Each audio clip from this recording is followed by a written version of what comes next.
हमारे पास integral of f x d x है फ्रॉम ए टू बी। तो इसको हम ऐसे डिफाइन करेंगे, अगर हम ये फंक्शन प्लॉट करें x is equal to a से x is equal to b तक, तो ये इंटीग्रल, डेफिनेट इंटीग्रल की वैल्यू होती है area under this curve. Okay, so this area will be the value of the definite integral. So definite integral of a function are also the area under the curve of the same function between x is equal to a and x is equal to b. तो इसको हम एक Riemann sum के terms में भी लिख सकते हैं। तो मान लो हमारा f of x from x is equal to a to x is equal to b n parts में डिवाइडेड है। तो लेट्स से फंक्शन कुछ ऐसा है, x is equal to a पर ये वैल्यू है, x is equal to b पर इतनी वैल्यू। तो हम a और b के बीच में n इंटरसेक्शंस डाल देंगे, x1 x2 till xn minus 1। तो अब अगर हमें एरिया निकालना है अंडर द कर्व, तो इसको हम एक रेक्टेंगल्स में डिवाइड कर देंगे।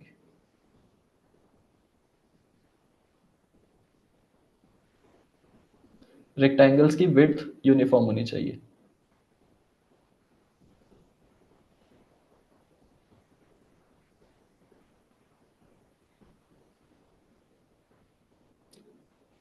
तो अगर हम इन सब रेक्टेंगल्स का एरिया ऐड करते हैं तो हमारे पास आ जाएगा area under the curve which will be the integral.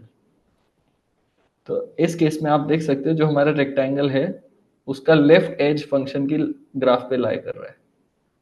हर एक रेक्टेंगल का लेफ्ट एज फंक्शन पर है और राइट एज फंक्शन पर नहीं है।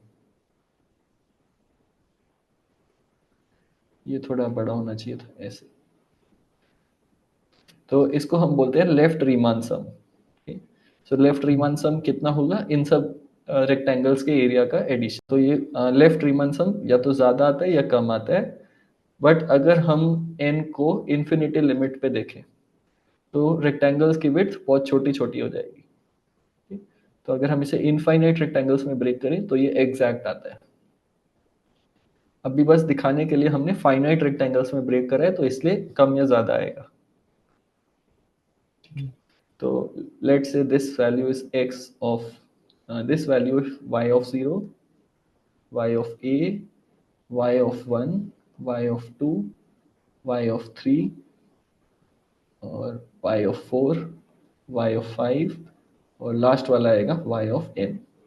तो ये y की वैल्यूज रेक्टेंगल की हाइट है और रेक्टेंगल की थिकनेस होगी b minus a divided by n, क्योंकि हमने इक्वल डिस्ट्रीब्यूशन में किया है। तो रेक्टेंगल का एरिया, सारे रेक्टेंगल्स का एरिया आएगा summation of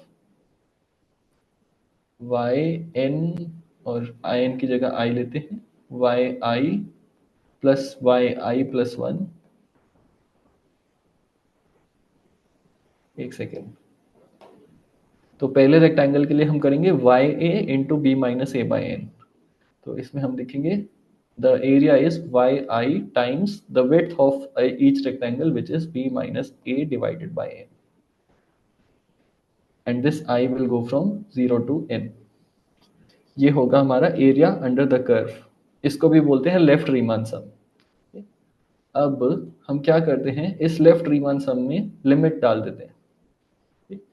so limit n goes to infinity. अब जब ये लिमिट हम ऐड करेंगे तो हर एक रेक्टेंगल की विड्थ बहुत पतली हो जाएगी, तब ये एरिया एग्जैक्ट आएगा, and this area will be equal to integral of f x d x from a to b. ठीक है, तो हम कहते हैं कि अगर n गोज टू इन्फिनिटी है, left Riemann sum becomes equal to the integral which is equal to the area under the curve. Similarly हम लेफ्ट रीमान की सम की जगह राइट रीमान सम भी ले सकते थे।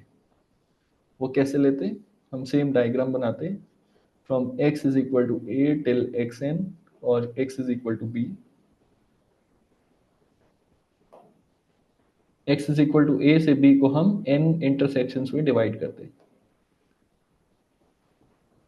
अब जो हमारा फंक्शन था उस पे हम लेफ्ट एज की हाइट की जगह राइट एज की हाइट कंसिडर करते। सो फॉर एग्जांपल पहला वाला रेक्टेंगल इतनी हाइट का होगा, पिछले वाले केस में अगर हम देखें तो पहला वाला रेक्टेंगल जो लेफ्ट वाला पॉइंट था उसकी हाइट के इक्वल था। इस वाले में हमारा पहला वाला रेक्टेंगल जो राइट में फंक्शन की वैल्यू है उसके इक्वल होगा। ठीक?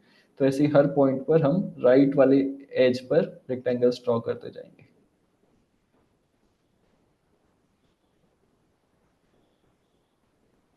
इसको बोलते हैं हम राइट रीमान सम। तो right Riemann sum is equal to summation from i is equal to 0 to n। अब यहाँ पे हमारा x, यहाँ पे हमारा आएगा function y n plus one या वाई आई प्लस वन। पिछले वाले में हम वाई आई ले रहे थे तो उससे पहले वाले का फंक्शन की वैल्यू ले रहे थे। अब हम लिखेंगे y i plus one because right वाले एक्स कोऑर्डिनेट की कॉरेस्पॉन्डिंग हम फंक्शन की वैल्यू ले रहे हैं। So y i plus one times b minus a by n. तो अगेन इसमें हम limit n goes to infinity डाल देंगे तो हमारा एरिया अंडर द कर्व आ जाएगा।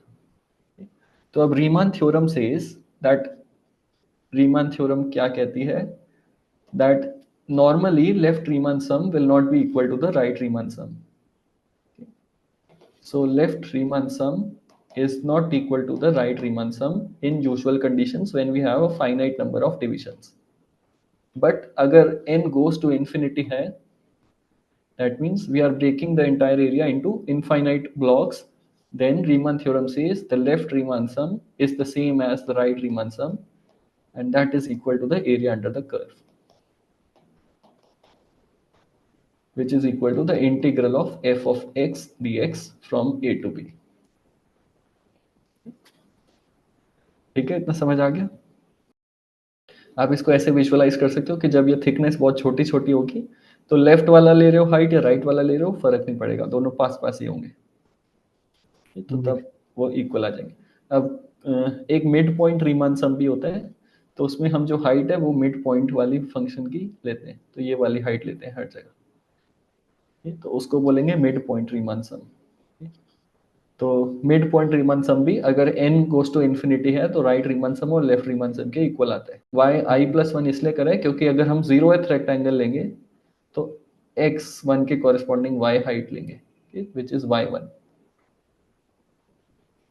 तो पहले रेक्टेंगल का हाइट आएगा y1 times b minus a by n, दूसरे का आएगा y2 times b minus n. पर लेफ्ट रीमान सम में हम कर रहे थे y0 times b minus a by n plus y1 times b minus a by n plus y2 times b minus a by n. तो यहाँ पर yi था और राइट रीमान सम में yi प्लस वन होगा।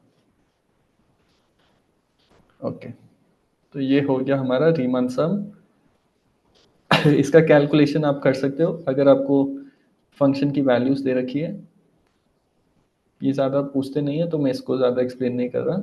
अगर हमें x डिफरेंट x कोऑर्डिनेट्स पर डिफरेंट y कोऑर्डिनेट्स की वैल्यू दे रखी है, let's say x is equal to 1 2 3 4 और 5, इस पर y की वैल्यू है 4 9 16 25 और 36।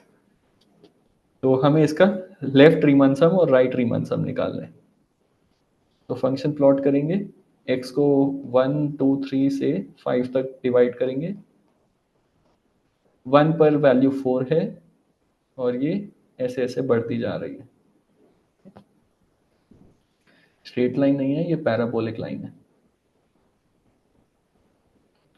तो जब हम लेफ्ट रीमान सम निकालेंगे, left Riemann sum will be equal to this rectangle plus this rectangle plus this rectangle plus this rectangle. Okay, तो ये फर्स्ट वाला रेक्टेंगल का एरिया होगा 4 इंटू 1। तो ये वाला एरिया होगा 4 क्योंकि 4 इसकी हाइट है फर्स्ट वाले x की और 1 इसकी विड्थ है, तो टोटल एरिया होगा 4 इंटू 1।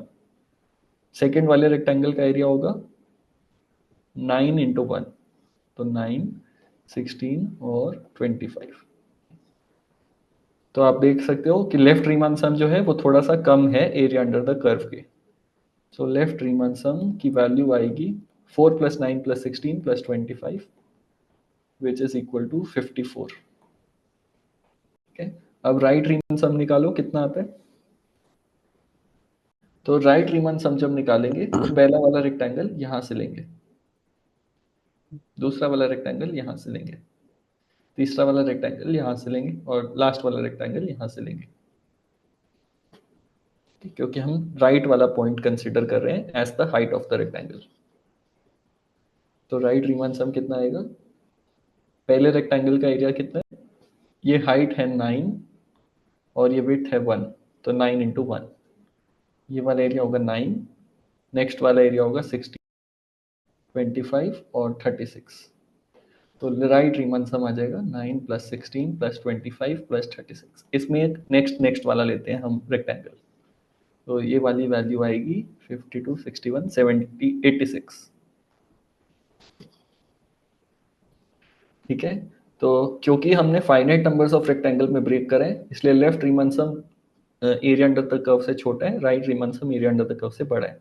पर जब हम इसे इनफाइनाइट ब्लॉक्स में डिवाइड करेंगे दोनों इक्वल आएंगे। What is the area under the curve from x is equal to 1 to x is equal to 5?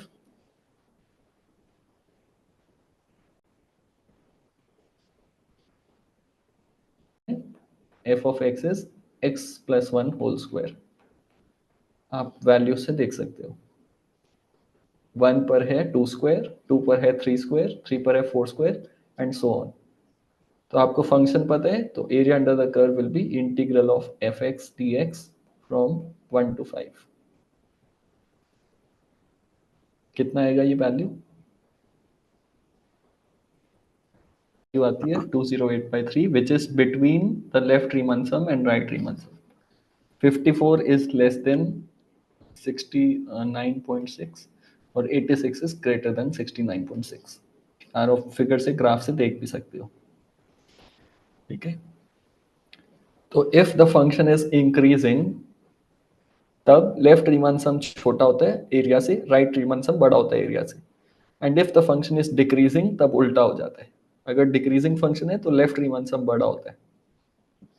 वो इसलिए क्योंकि अगर डिक्रीजिंग फंक्शन है तो लेफ्ट वाली वैल्यूज बड़ी होंगी। तो डिक्रीजिंग फंक्शन में left Riemann sum is greater than the area under the curve is greater than the right Riemann sum for a decreasing function।